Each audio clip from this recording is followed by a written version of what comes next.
ഇതിനെക്കുറിച്ച് പഠിക്കാൻ ഒരു കമ്മിറ്റി രൂപീകരിക്കും. അതിനകത്ത് 2 CPI മന്ത്രിമാരെ ഉൾപ്പെടുത്താം. പുതിയ കണ്ടീഷനാണ്. ഇപ്പം 4 പേരുണ്ട്. മനസ്സിലായില്ലേ? ഒരു ചർച്ചയില്ല, ഒരു കുന്തവും ഇല്ലാതെ ഇതും പാസ്സാക്കി തന്നെത്താൻ എടുത്ത് ഒപ്പുവിട്ട് ചുമ്മാ നീയൊക്കെ വീട്ടിൽ പോയിരുന്നോളാൻ പറഞ്ഞ് ഒപ്പുവിട്ട് നടന്ന് പോയി. കിട്ടിയതൊക്കെ വാങ്ങിച്ച് തിന്നാനായിട്ട് വാങ്ങിക്കുക. ഇപ്പം അതൊന്നും പഠിപ്പിക്കുന്ന പ്രശ്നമില്ല എന്ന് വിദ്യാഭ്യാസ മന്ത്രി പറഞ്ഞ് ചുമ്മാതാ പറയാനേ പറ്റൂ. പിന്നെ ഈ പാവം വിദ്യാഭ്യാസ മന്ത്രി എന്തിനാ കുറ്റം പറയുന്നേ? അയാൾ ഏതാണ്ട് അയാളൊന്നും ചെയ്തല്ലത്. കാരണം ഇത് മുഖ്യമന്ത്രി പറഞ്ഞ് അയാൾക്ക് കേൾക്കാതിരിക്കാൻ പറ്റുമോ? അത്രയേ ഉള്ളൂ. എൻ്റെ ചെറുപ്പത്തിലൊക്കെ ഞാൻ വളരെ ഇഷ്ടപ്പെട്ടിരുന്ന ഒരു ജോലി കാണുന്നത് എനിക്ക് വളരെ ഇഷ്ടമുള്ള ഒരു കാര്യമായിരുന്നു. അതായത് ഈ തടിയിറക്കുന്ന ആളുകൾ വന്ന് തടിയിറക്കും.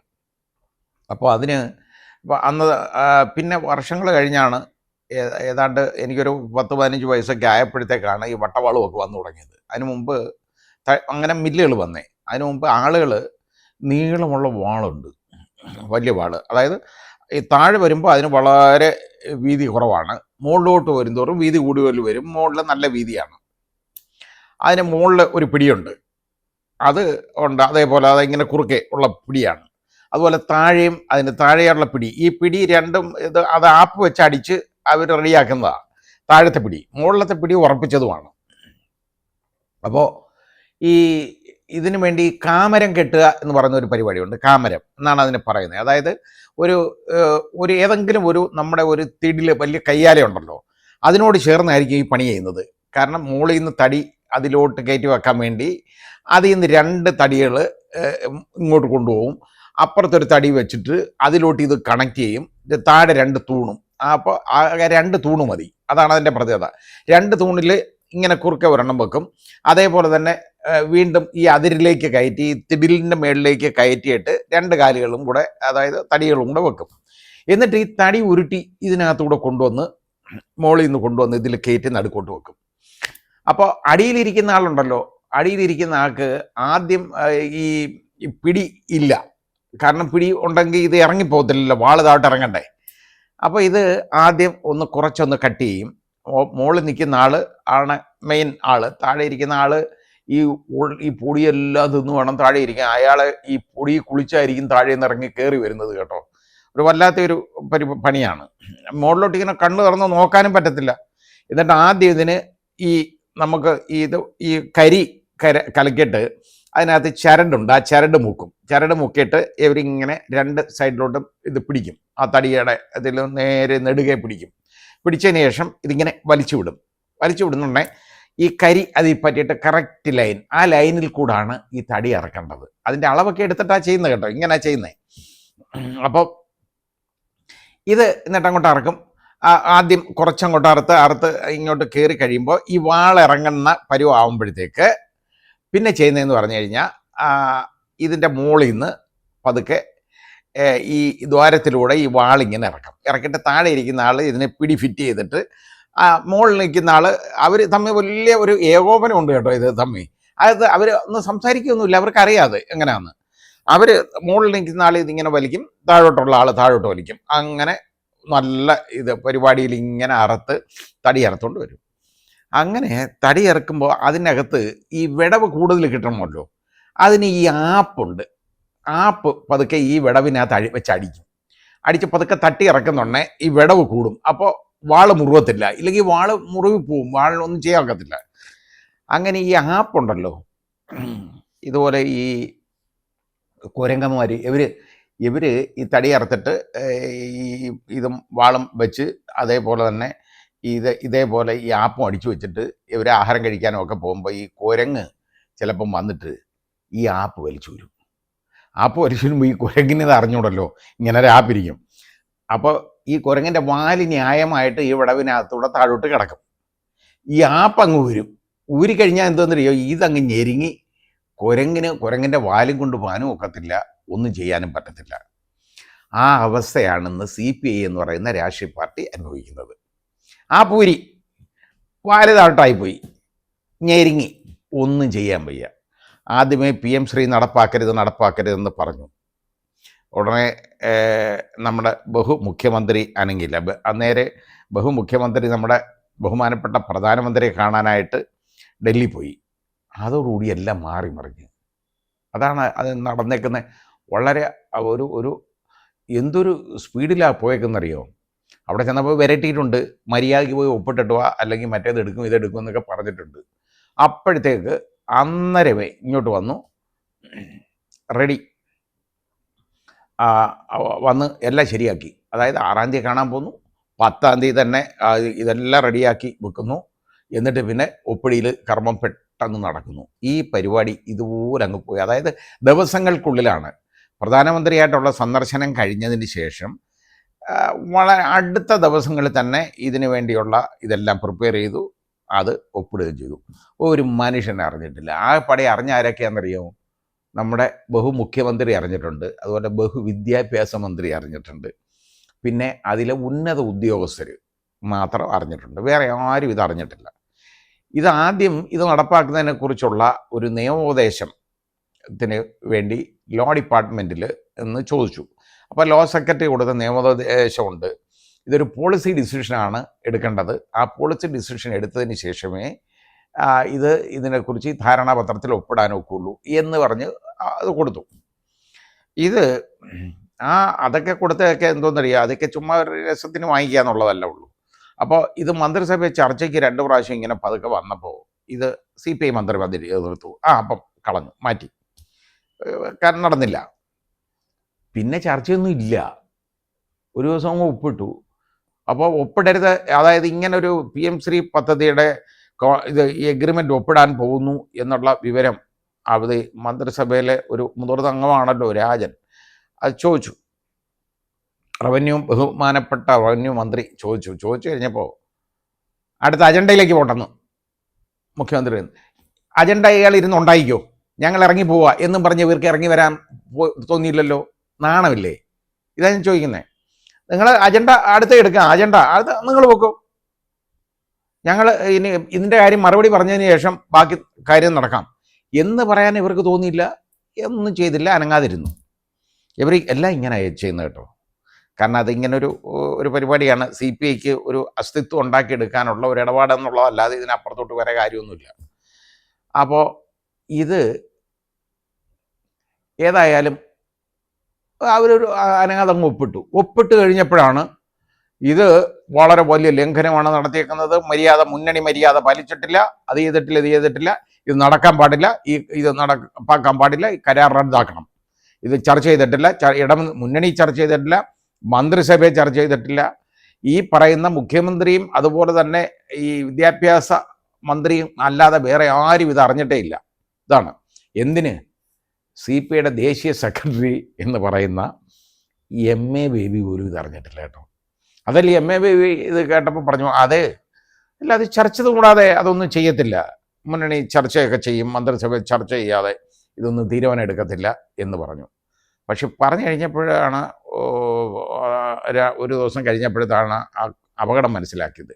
കാരണം ഒപ്പുമിട്ടു, ഇതൊന്നും അറിയാനും പോകുന്നില്ല, മാത്രമല്ല ശ്രീ പിണറായി വിജയനെതിരെ ഇങ്ങനെ സംസാരിക്കാനും പറ്റിയല്ലോ. അപ്പം ബേബി പെട്ടെന്ന് കളം മാറ്റി ചവിട്ടി, മാറിയിട്ട് പറഞ്ഞു, അത് ഈ ഒപ്പിടാൻ കാരണമെന്ന് പറയുന്നത് സർവശിക്ഷാ അഭിയാൻ്റെ കാശ് കിട്ടണമായിരുന്നു, അതിനൊക്കെ തന്നെ ചെയ്തതാണ്.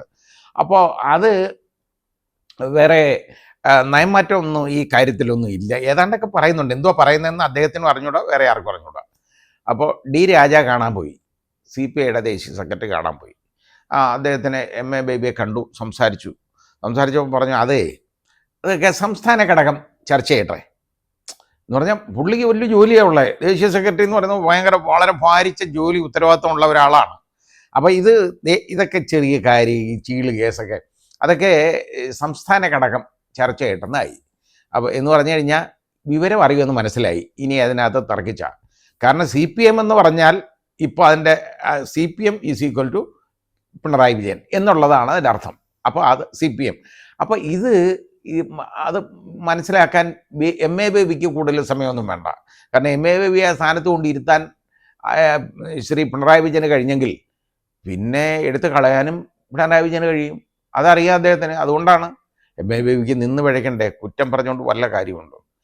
പിന്നെ വിദ്യാഭ്യാസ വകുപ്പ് മന്ത്രി, ഇപ്പം ഞാൻ പറഞ്ഞത് എന്താണെന്നറിയോ, ഇതിനകത്ത് കയറി ഇപ്പം അങ്ങ് പറഞ്ഞുപോയി, ഇതാണ്, ഇല്ലെങ്കിൽ ഞങ്ങൾ കടുത്ത നടപടികളിലേക്ക് നീങ്ങും. 27-ാം തീയതി ഇരിക്കുകയാണ്, കേട്ടോ, ഇപ്പോൾ പൊട്ടും എന്നൊക്കെ പറഞ്ഞ് അന്ന് ഏതാണ്ട് മീറ്റിങ്ങും ഒക്കെ കൂടി അത് ആകെപ്പാടെ അതിനകത്ത് പ്രകാശ് ബാബു നട്ടലോട് കൂടി അഭിപ്രായം പറഞ്ഞിട്ടുണ്ട്. കാരണം ഇത് മുമ്പോട്ട് കൊണ്ടുപോകാൻ പറ്റത്തില്ല ഈ രീതിയിൽ. നിർബന്ധമായിട്ടും ഈ കരാറിൽ നിന്ന് പിന്മാറിയേ പറ്റൂ. അത് കഴിയുന്ന അതല്ലാത്ത ഒരിടപാടുമില്ല. അതാണ് നയം, ഇടതുപക്ഷ നയം അതാണ്. മുന്നണി ചർച്ചയൊന്നും ചെയ്യാതെ ഇങ്ങനെ ഒരു പണി ചെയ്തത് ശരിയല്ല, ചെയ്യാൻ പാടില്ല, അത് തിരുത്തണം. ഇത് പറഞ്ഞു. ബാക്കി ആളുകൾക്കൊക്കെ ഇപ്പോൾ എന്തോന്നറിയോ, നമ്മൾ വലിയ കടുത്ത നടപടിയിലേക്ക് പോയി കഴിഞ്ഞാൽ ഇതിനെ കറിയാപ്പല പോലെ എടുത്ത് ഊരെ കളയും. അപ്പോൾ അങ്ങനെ ഒരു സംഭവമുണ്ട്. പക്ഷെ അങ്ങനൊന്നും അല്ല, നമ്മൾ വിചാരിക്കുന്ന പോലൊന്നും അല്ല. CPI ഒരു ശക്തിയില്ലാത്ത ആളുകളൊന്നും അല്ല. CPI മന്ത്രിസഭയിൽ നിന്ന് മാറുക എന്ന് പറഞ്ഞു കഴിഞ്ഞാൽ അതൊരു വലിയ ഭീഷണിയാണ് ഇടതുമുന്നണിയെ സംബന്ധിച്ചിടത്തോളം. അല്ലെങ്കിൽ ഇടതുമുന്നണിയിൽ നിന്ന് ഇതൊന്ന് മാറുക എന്ന് പറഞ്ഞ് ഞങ്ങളില്ല. ഇത് ഇനി ഒരു ഇടതുമുന്നണിയുടെ കൺവീനറുണ്ട്. കൺവീനർ പറഞ്ഞ് പഠിക്കണം. പുള്ളി വളരെ വലിയ വിദ്യാർത്ഥിയാണ്, പഠിക്കണം. ഇതിനെക്കുറിച്ച് ശരിയായിട്ട് പഠിക്കാതെ ഒരഭിപ്രായം പഠിച്ചുകൊണ്ടിരിക്കുക കേട്ടോ. ഇത് പഠിച്ചു തരുമ്പോഴത്തേക്ക് ഇതൊക്കെ നടപ്പാക്കി എന്നേ കഴിയും. കാരണം ഇതെല്ലാം കഴിഞ്ഞു. ഇപ്പോൾ ഞാൻ പറഞ്ഞ ഈ ലാപ്പ് വലിച്ചൂരിയ കുരങ്ങൻ്റെ അവസ്ഥയെന്ന് പറഞ്ഞതുപോലാണ്. ഇതിൽ നിന്ന് ഊരിപ്പോയി. ഇനി ഇതിൽ നിന്ന് തടി രക്ഷിക്കാൻ എങ്ങനെ മാർഗമുണ്ട് എന്നുള്ളത് നോക്കുകയാണ്. അപ്പം അങ്ങനെ ഇവർ ഈ നയം മാറ്റിക്കോളും എന്നുള്ളത് CPM-നും അറിയാം. കാരണം ഈ കുരങ്ങിന് വാലും കൊണ്ട് എങ്ങനെയെങ്കിലും രക്ഷപ്പെടണ്ടേ. ഇപ്പോൾ വാലകത്തിരിക്കുകയാണ്. ഇനി രണ്ടാമത് ആപ്പെടുത്ത് അടിച്ച് ഇത് ഉണ്ടാക്കിയാൽ മാത്രമേ കുരങ്ങൻ്റെ വാലും കൊണ്ട് കുരങ്ങിന് പോകാൻ പറ്റുള്ളൂ. അപ്പോൾ അതിന് പകരം അന്നേരം ചെയ്ത പണി എന്ന് പറഞ്ഞു കഴിഞ്ഞാൽ നേരെ വിദ്യാഭ്യാസ മന്ത്രിയെ അങ്ങോട്ട് പറഞ്ഞയച്ചു. MN സ്മാരകമാണല്ലോ ഇവരുടെ നമ്മുടെ AKG സെൻറ്ററിന് പകരം CPIയുടെ ഓഫീസെന്ന് ആസ്ഥാനം, അവിടോട്ട് പറഞ്ഞയച്ചു. ചർച്ച നടത്തി. ചർച്ചയിലൊക്കെ പറഞ്ഞെന്തോന്നറിയോ, ഇത് നടപ്പാക്കാതെ നോക്കാം, ഒപ്പിട്ട് പൈസ കിട്ടും, ഇത് നടപ്പാക്കാതെ നോക്കാം. അപ്പോൾ ഇതിനെ പെട്ടെന്നൊന്ന് ഗ്രൈൻഡ് ചെയ്തൊന്ന് കൂട്ടാനായിട്ട് സുരേന്ദ്രൻ എന്ന് പറഞ്ഞ് വേറെ പണിയൊന്നും ഇല്ലാതിരിക്കുക. ഇപ്പം നേരത്തെ ഉണ്ടായിരുന്ന BJPയുടെ സംസ്ഥാന പ്രസിഡന്റ് സുരേന്ദ്രൻ പറഞ്ഞു ഹെഡ് ഗേവാറിനെയും കേട്ടോ സവർക്കറെയൊക്കെ പഠിപ്പിക്കേണ്ടതായിട്ട് ഒരു സ്കൂളിൽ. അതാണ്. അപ്പോൾ അതൊന്നും പഠിപ്പിക്കുന്ന പ്രശ്നമില്ല എന്ന് വിദ്യാഭ്യാസ മന്ത്രി പറഞ്ഞ് ചുമ്മാതാ പറയാനേ പറ്റൂ. പിന്നെ ഈ പാവം വിദ്യാഭ്യാസ മന്ത്രി എന്തിനാ കുറ്റം പറയുന്നേ? അയാൾ ഏതാണ്ട് അയാളൊന്നും ചെയ്തല്ലത്. കാരണം ഇത് മുഖ്യമന്ത്രി പറഞ്ഞാൽ അയാൾക്ക് കേൾക്കാതിരിക്കാൻ പറ്റുമോ? അത്രയേ ഉള്ളൂ. പുള്ളി പഴയ സ്വഭാവത്തിലേക്ക് പോയെന്നുള്ളതല്ലാതെ ഈ പറയുന്നത് കേൾക്കണം. അത് CPM-ൻ്റെ നേതൃത്വം എന്ന് പറയുന്നത് മുഖ്യമന്ത്രിയാണ്, അല്ലാതെ വേറെ ആരുമല്ല. MA ബേബി അതൊന്നുമല്ല. അപ്പോൾ മുഖ്യമന്ത്രി ഇതുപോലെ പോയി ചെയ്തിട്ട് വരാൻ പറഞ്ഞു. പിന്നെ വേറെ കാര്യമൊന്നുമില്ല, ചെയ്തേ പറ്റൂ. അതിന് ആ വിദ്യാഭ്യാസ മന്ത്രിയുടെ നെഞ്ചത്തോട്ട് കയറാൻ പോകുന്നതിൽ ഒരർത്ഥമില്ല ഇതിനകത്ത്. കാരണം വിദ്യാഭ്യാസ മന്ത്രി മനസ്സറിഞ്ഞ കാര്യമല്ലത്. ആ വിദ്യാഭ്യാസ മന്ത്രിക്ക് ഇതിനെക്കുറിച്ചുള്ള ഒരു വിദ്യാഭ്യാസവും ഇല്ല. അത് വേറെ കാര്യം. അപ്പോൾ ഏതായാലും ഇപ്പോൾ സംഭവിച്ചേക്കുന്ന എന്താ, ഇനി ഇത് കഴിയുന്നിടത്തോളം നടപ്പാക്കാതെ നോക്കാം. പിന്നെ ഇത് ഏതൊക്കെ പാഠ്യപദ്ധതിയിൽ എന്തെങ്കിലും ചേഞ്ച് വന്നാൽ അതെങ്ങനെ മാറ്റണം എന്നുള്ളതിനെക്കുറിച്ച് പഠിക്കാൻ ഒരു കമ്മിറ്റി രൂപീകരിക്കും. അതിനകത്ത് 2 CPI മന്ത്രിമാരെ ഉൾപ്പെടുത്താം. പുതിയ കണ്ടീഷനാണ്. ഇപ്പം 4 പേരുണ്ട്, മനസ്സിലായില്ലേ? ഒരു ചർച്ചയില്ല, ഒരു കുന്തവും ഇല്ലാതെ ഇതും പാസ്സാക്കി തന്നെത്താൻ എടുത്ത് ഒപ്പിട്ട് ചുമ്മാ നീയൊക്കെ വീട്ടിൽ പോയിരുന്നോളാൻ പറഞ്ഞ് ഒപ്പിട്ട് നടന്ന് പോയി കിട്ടിയതൊക്കെ വാങ്ങിച്ച് തിന്നാനായിട്ട് വാങ്ങിക്കുക ഇപ്പം. അപ്പോൾ ഇനിയിപ്പോൾ ഉള്ള മാർഗം എന്ന് പറഞ്ഞാൽ ഇവർക്ക് തടി രക്ഷിക്കാൻ CPIക്ക് യഥാർത്ഥത്തിൽ ഒരു മാർഗമില്ല. യഥാർത്ഥത്തിൽ പ്രകാശ് ബാബു പറഞ്ഞതുപോലെ തന്നെ വളരെ കർക്കശമായ നിലപാട് സ്വീകരിച്ചില്ലെങ്കിൽ അടുത്ത ഇലക്ഷനൊക്കെ സീറ്റ് ചോദിക്കുമല്ലോ.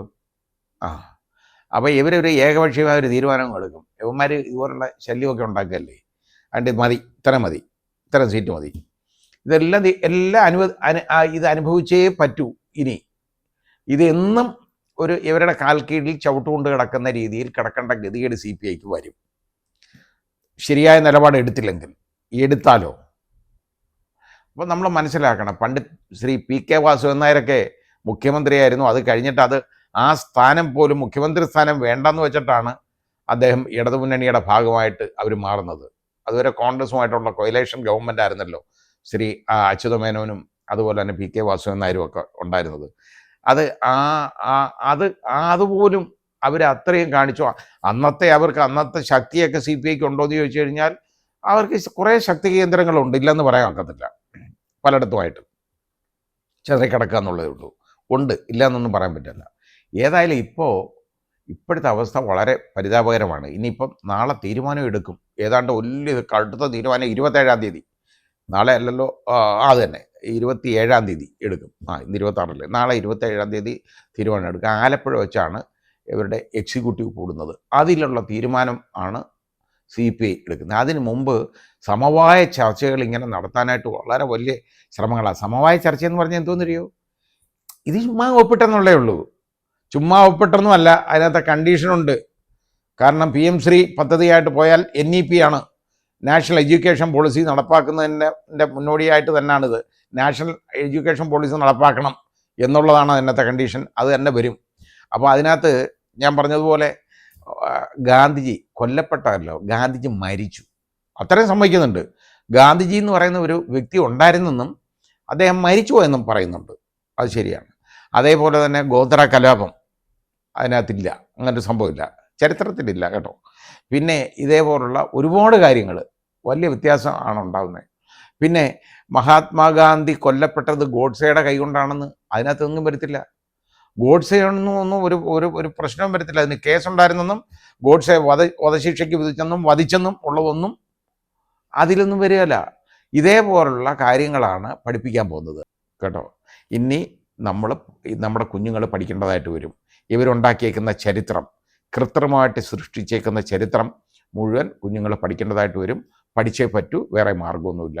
അതാണ് NEPയിലേക്കുള്ള പോക്കെന്ന് പറയുന്നത്. അതാണ് ഇനി പഠിപ്പിക്കാൻ പോകുന്നത്. ആ രീതിയിലേക്ക് വരും കാര്യങ്ങൾ.